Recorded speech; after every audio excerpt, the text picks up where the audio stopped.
অসম চৰকাৰৰ ক্ৰীড়া বিভাগৰ সন্মানীয় মন্ত্ৰী নন্দিতা গাৰ্লুচা ডাঙৰীয়ানী, আমাৰ সকলোৰে সন্মানৰ পূব গুৱাহাটী সমষ্টিৰ সন্মানীয় বিধায়ক সিদ্ধাৰ্থ ভট্টাচাৰ্য ডাঙৰীয়া, গুৱাহাটী পৌৰ নিগমৰ মেয়ৰ মৃগেন শৰণীয়া ডাঙৰীয়া, বক্সিং ফেডাৰেশ্যন অফ ইণ্ডিয়াৰ জেনেৰেল ছেক্ৰেটাৰী হেমন্ত কলিতা ডাঙৰীয়া,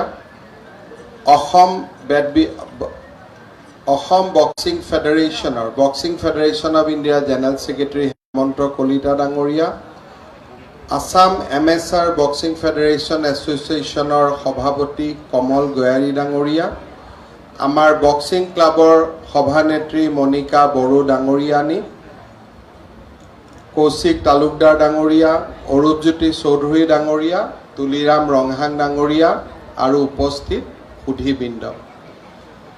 উলুবাৰী বক্সিং ক্লাব আৰু অসম এমেচাৰ বক্সিং সংস্থাৰ দ্বাৰা আয়োজিত সদৌ অসম আন্তঃজিলা জুনিয়ৰ ল'ৰা ছোৱালী আৰু ইলাইট পুৰুষ আৰু মহিলা বক্সিং চেম্পিয়নশ্বিপ উপলক্ষে আয়োজিত এই অনুষ্ঠানত উপস্থিত থাকিবলৈ পাই মই অতিশয় আনন্দিত হৈছোঁ। যোৱা বছৰো পূব গুৱাহাটী সমষ্টিৰ সন্মানীয় বিধায়ক সিদ্ধাৰ্থ ভট্টাচাৰ্য ডাঙৰীয়াই মোক এই অনুষ্ঠানলৈ নিমন্ত্ৰণ জনাইছিলে।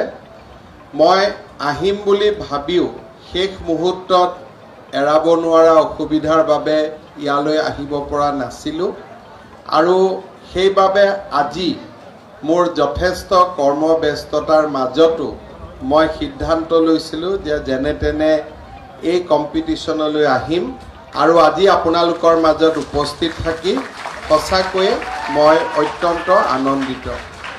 গুৱাহাটী মহানগৰীৰ উলুবাৰীৰ কছাৰী বস্তি এলেকাত 1950 চনত উলুবাৰী বক্সিং ক্লাব গঢ় লৈ উঠিছিল।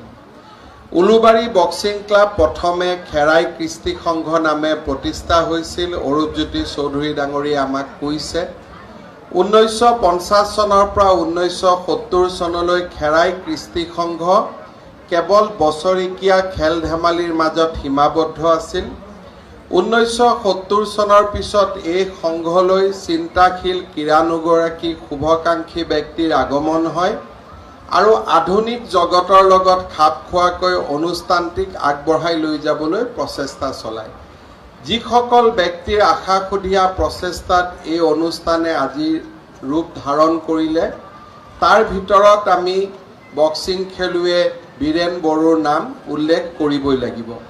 সামৰিক বাহিনীত চাকৰি কৰি থকাৰ সময়তে বক্সিং খেলত অংশগ্ৰহণ কৰি বিভিন্ন পুৰস্কাৰেৰে তেখেত পুৰস্কৃত হৈছিল। অৱসৰ গ্ৰহণ কৰাৰ পিছত স্থানীয় ব্যক্তিসকলৰ লগত লগ লাগি বিশেষকৈ শংকৰ প্ৰধান, উত্তম বড়ো, নগেন বড়ো, যোগেন বসুমতাৰী, দিল বাহাদুৰ চেত্ৰী, মনু বড়ো আদিৰ সান্নিধ্যত তেখেতে এই সুন্দৰ বক্সিং প্ৰশিক্ষণ কেন্দ্ৰটো আৰম্ভ কৰিছিল। 1974 চনত খেৰাই কৃষ্টি নাম পৰিৱৰ্তন কৰি উলুবাৰী বক্সিং ক্লাব ৰখা হৈছিল। 1980 চনত বীৰেন বড়ো আৰু সকলৰ সহযোগত এই সংস্থাৰ পঞ্জীয়নৰ কাম সম্পূৰ্ণ হয় আৰু তেতিয়াৰ পৰাই উলুবাৰী বক্সিং ক্লাব নামে এই সংস্থাটোৱে স্বীকৃতি পায়। ইয়াৰ পাছৰ পৰাই এক বিশেষ নিয়মাৱলীৰ মাজেৰে উলুবাৰী বক্সিং ক্লাবৰ প্ৰাংগণত অসম ভিত্তিত বাৰ্ষিক বক্সিং প্ৰতিযোগিতা আৰম্ভ হয়। 1980 চনৰ পিছৰে বক্সিং ক্লাবে অসমৰ হৈ ৰাষ্ট্ৰীয় প্ৰতিযোগিতাবোৰত প্ৰতিনিধিত্ব কৰিবলৈ সমৰ্থ হয়। পৰৱৰ্তী পৰ্যায়ত এই ক্লাবৰ বহু খেলুৱৈ ৰাষ্ট্ৰীয় পৰ্যায়ত জিলিকি উঠি ক্ৰীড়াৰ ক্ষেত্ৰখনত অসমৰ সুনাম বৃদ্ধি কৰিছে। অসমত বক্সিঙৰ সৈতে জড়িত ইয়াৰ প্ৰসাৰত এক নিৰ্ণায়ক ভূমিকা লোৱা সংগঠন হৈছে আসাম এমেচাৰ বক্সিং এছ'চিয়েশ্যন।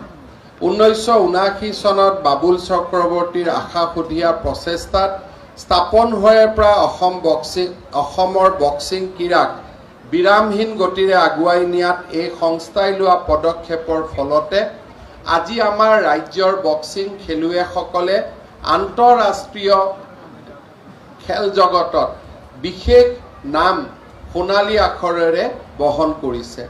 আন্তঃৰাষ্ট্ৰীয় বক্সিং ক্ষেত্ৰখনত অসমৰ অগ্ৰগামী যাত্ৰাৰ সূচনা হৈছিল 2004 চনত। এই বৰ্ষত তুৰ্কীৰ ইস্তানবুলত অনুষ্ঠিত হোৱা আন্তৰ্জাতিক আহমেদ কামাৰ্ড বক্সিং চেম্পিয়নশ্বিপত অসমৰ পৰা প্ৰথমবাৰৰ বাবে প্ৰণামিকা বৰাই ব্ৰঞ্জৰ পদক পাবলৈ সক্ষম হৈছিল। 2005 চনত কল্পনা চৌধুৰীয়ে বিশ্ব চেম্পিয়নশ্বিপত ব্ৰঞ্জৰ পদক, 2006 চনত প্ৰতিভা কছাৰীয়ে 21 অংকত আহমেদ কামাৰ্ড বক্সিং চেম্পিয়নশ্বিপত ব্ৰঞ্জৰ পদক, পৰৱৰ্তী সময়ত গুৱাহাটীত অনুষ্ঠিত হোৱা চতুৰ্থ অসম বক্সিং চেম্পিয়নশ্বিপত কল্পনা চৌধুৰীয়ে সোণৰ পদক অৰ্জন কৰিবলৈ সক্ষম হোৱাৰ লগতে সৰ্বভাৰতীয় বক্সিং সংস্থাই 2011 চনত অনুষ্ঠিত কৰা যুৱ বক্সিং চেম্পিয়নশ্বিপত মিনি বসুমতাৰীয়ে সোণৰ পদক লাভ কৰি অসমৰ নাম বিশ্ব বক্সিঙত উজ্বলাই তুলিছিল। অসমৰ সুসন্তান শিৱ থাপাই 2012 চনৰ লণ্ডন অলিম্পিক, 2016 চনৰ ৰিঅ' অলিম্পিকত অংশগ্ৰহণ কৰাৰ লগতে বৰ্তমান সময়লৈকে বিশ্ব বক্সিং চেম্পিয়নশ্বিপত ছবাৰকৈ পদক আজুৰি আনিবলৈ সক্ষম হৈছিল। সমান্তৰালভাৱে অসমৰ ভাগ্যৱতী কছাৰী, ফাইলাও বসুমতাৰী, যমুনা বড়ো, বুলেন বুঢ়াগোহাঁই, অমিশা কুমাৰী, ভাৰতী, ৰুমি গগৈ, জয়কুমাৰী লামা, জাহ্নৱী গগৈৰ লগতে অন্যান্য কেইবাগৰাকীও বক্সিং খেলুৱৈয়ে বিভিন্ন ৰাষ্ট্ৰীয় আৰু আন্তঃৰাষ্ট্ৰীয় পৰ্যায়ৰ বক্সিং চেম্পিয়নশ্বিপত অংশগ্ৰহণ কৰি পদক অৰ্জনেৰে অসমৰ বক্সিং চেম্পিয়নশ্বিপলৈ বা বক্সিংলৈ এক উল্লেখযোগ্য অৰিহণা যোগাবলৈ সক্ষম হৈছিল। অংকুচিতা বড়োৱে 2018 চনত অনুষ্ঠিত হোৱা বিশ্ব চেম্পিয়নশ্বিপত সোণৰ পদক অৰ্জন কৰিছিল। আনহাতে 2022 চনৰ টকিঅ'ত অনুষ্ঠিত অলিম্পিকত ভাৰতবৰ্ষক প্ৰতিনিধিত্ব কৰি লাভলীনা বৰগোহাঁয়ে ব্ৰঞ্জৰ পদক অৰ্জনেৰে ভাৰতৰ বক্সিং ইতিহাসক গৌৰৱান্বিত কৰিছিল। মই বিশ্বাস কৰোঁ যে বক্সিঙৰ এই সমগ্ৰ খেলপথাৰক চহকী কৰা অসমৰ খেলুৱৈসকল আমাৰ বাবে ধন্যবাদৰ পাত্ৰ আৰু আজিৰ দিনটোত সকলো খেলুৱৈকে মই পুনৰ এবাৰ ধন্যবাদ আৰু অভিনন্দন জনাইছোঁ। আমি সকলোৱে জানো যে ৰাজ্যখনৰ যুৱ মানসিকতাক সুশৃংখলিত কৰি ৰখাৰ বাবে আমি এটা খেলৰ মানসিকতাক গঢ়ি তুলিব লাগিব। আজি আমাৰ গুৱাহাটীৰ উলুবাৰী বক্সিং ক্লাব যি ধৰণে আছে, আমাৰ যদি গুৱাহাটীৰ পুৰণা সকলো অঞ্চলতে থকা ক্লাবসমূহ আমি যদি পুনৰ উজ্জীৱিত কৰিব পাৰোঁ, গুৱাহাটীত আকৌ এবাৰ ক্ৰীড়াৰ পৰিৱেশ উভতি আহিব। আমি গুৱাহাটীত ডাঙৰ হৈছিলোঁ, সেই সময়ত গুৱাহাটীৰ নেহৰু ষ্টেডিয়ামত অনুষ্ঠিত ফুটবল খেলসমূহত গুৱাহাটীৰ বিশেষকৈ ছুপাৰ ডিভিজন লীগত আমাৰ গুৱাহাটীত থকা ক্লাবসমূহৰ লগত সমগ্ৰ ব্যক্তিসত্তাসমূহ জড়িত হৈ পৰিছিল, সকলো মানুহ জড়িত হৈ পৰিছিল আৰু তাৰ ফলত তেতিয়া গুৱাহাটী মহানগৰীত খেলৰ পৰিৱেশ এটা থকাৰ উপৰিও যুৱ মানসিকতা উশৃংখল নাছিল। কিন্তু আজি আমি দেখা পাইছোঁ যে আমাৰ মহানগৰী আৰু ৰাজ্যখনত যুৱ মানসিকতাৰ নিৰন্তৰ স্খলন হৈছে। আজি আমি যেতিয়া মই প্ৰথম মুখ্যমন্ত্ৰী হোৱাৰ পিছত ড্ৰাগছৰ বিৰুদ্ধে আমি কাম কৰিছিলোঁ, তেতিয়া মই ভাবিবই পৰা নাছিলোঁ যে অসমত কেজি হিচাপত আমি হিৰোইন ধৰিবলৈ পাৰিম। যোৱাকালি আমি ডিফুত 2.5 কেজি হিৰোইন একেলগে আমি ধৰিছোঁ।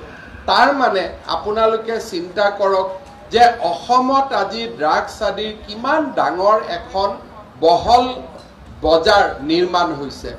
আমাৰ যদি পিতৃ মাতৃয়ে আমাৰ ল'ৰা ছোৱালীক আমি ভাল কৰি ৰাখিব খোজোঁ, আমি ল'ৰা ছোৱালীক খেল নহ'লে সাংস্কৃতিক পঢ়াৰ লগতে আমি স্পৰ্টছ আৰু কালচাৰৰ লগত যদি আমি সৰুতে আমি ইনভলভ কৰি দিব পাৰোঁ, তেতিয়াহ'লে আমি অসমৰ যুৱ মানসিকতাক আমি ৰক্ষা কৰিব পাৰিম। সেইবাবে এইবাৰ অসম চৰকাৰে দুটা ডাঙৰ আঁচনি হাতত লৈছে।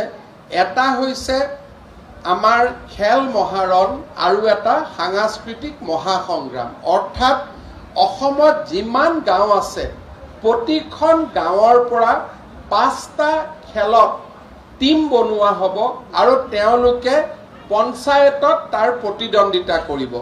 পঞ্চায়তত জিকা প্লেয়াৰসকলক আমি সমষ্টি ভিত্তিক আমি প্ৰতিযোগিতালৈ লৈ আহিম। সমষ্টিৰ পৰা আমি জিলালৈ লৈ আহিম আৰু জিলাৰ পৰা ৰাজ্যিক পৰ্যায়ৰ আমি খেল খেলিবলৈ লৈ আহিম। আমি হিচাপ কৰিছো যে 5টা টিম যেতিয়া জড়িত হৈ পৰিব, এইবাৰ আমি প্ৰায় 10 লাখ ল'ৰা ছোৱালীক খেলৰ লগত জড়িত কৰিব পাৰিম। ঠিক তেনেধৰণে আমি 5টা সংগীত প্ৰতিযোগিতা এইবাৰ কৰিব খুজিছো। ভূপেন্দ্ৰ সংগীত, জ্যোতি সংগীত, ৰাভা সংগীত, ৰবীন্দ্ৰ সংগীত, বিহু নৃত্য আৰু এটা জনজাতীয় নৃত্য। প্ৰতিখন গাঁৱতে এই প্ৰতিযোগিতা অনুষ্ঠিত হ'ব। তাৰ পিছত ব্লকত, পঞ্চায়তত হ'ব, ব্লকত হ'ব, সমষ্টিত হ'ব, জিলাত হ'ব, ৰাজ্যিক পৰ্যায়ত হ'ব। ইয়াৰ জৰিয়তেও আমি প্ৰায় 7 লাখ ল'ৰা ছোৱালীৰ আমি জীৱন স্পৰ্শ কৰিব খুজিছো। অৰ্থাৎ মই বিশ্বাস কৰোঁ যে অসমত আমাৰ যুৱ মানসিকতাক আমি যদি স্খলনৰ পৰা ৰক্ষা কৰিব লাগে, ক্ৰীড়া বিকল্প নাই আৰু আমাৰ সংস্কৃতিৰ কোনো বিকল্প নাই। যোৱা কেইদিনমান আগতে আমি যেতিয়া 14 এপ্ৰিলত গুৱাহাটীত আমি বিহু উৎসৱ পালন কৰিছিলোঁ, 12,000 ল'ৰা ছোৱালী ইয়াৰ লগত জড়িত হৈ পৰিছিল। আমি যদি গোটেই বছৰটো ল'ৰা ছোৱালীক এডুকেশ্যন, স্পৰ্টছ আৰু কালচাৰৰ লগত জড়িত কৰি ৰাখিব পাৰোঁ, তেতিয়াহ'লে আমি ড্ৰাগছ, মদ, ভাঙৰ আমি চিন্তা কৰিব নালাগে। কিন্তু যেতিয়াই ল'ৰাৰ হাতত কাম নাথাকে, ল'ৰাৰ হাতত গঠনমূলক চিন্তা নাথাকে, শৃংখলাবদ্ধ জীৱন নাথাকে, তেতিয়াই ল'ৰা ছোৱালী ডাইভাৰ্ট হয়, মূল খুঁটিৰ পৰা আঁতৰি যায়। আৰু মই ভাবোঁ যে সেইকাৰণে আমি অসমত পুনৰ এবাৰ খেলাৰ পৰিৱেশ এটা নিৰ্মাণ কৰিব লাগিব। বিশেষকৈ গুৱাহাটীত আমি এটা খেলাৰ পৰিৱেশ নিৰ্মাণ কৰিব লাগে। খেলাই পদকো আনে, সুনামো আনে, কিন্তু তাতকৈ ডাঙৰ কথা চৰিত্ৰ গঠনত সহায় কৰে, যিটো আটাইতকৈ আমাৰ বাবে ডাঙৰ কথা। উলুবাৰী বক্সিং ক্লাবে আজি আমাক যি নিদৰ্শন দেখুৱাইছে, সেয়া আমাৰ বাবে অত্যন্ত গৌৰৱৰ কথা। মই ভাবোঁ যে উলুবাৰী বক্সিং ক্লাবে এনেকৈ দুপদূপে আগুৱাই যাব, আমাৰ ল'ৰা ছোৱালীক খেলাৰ লগত জড়িত কৰিব।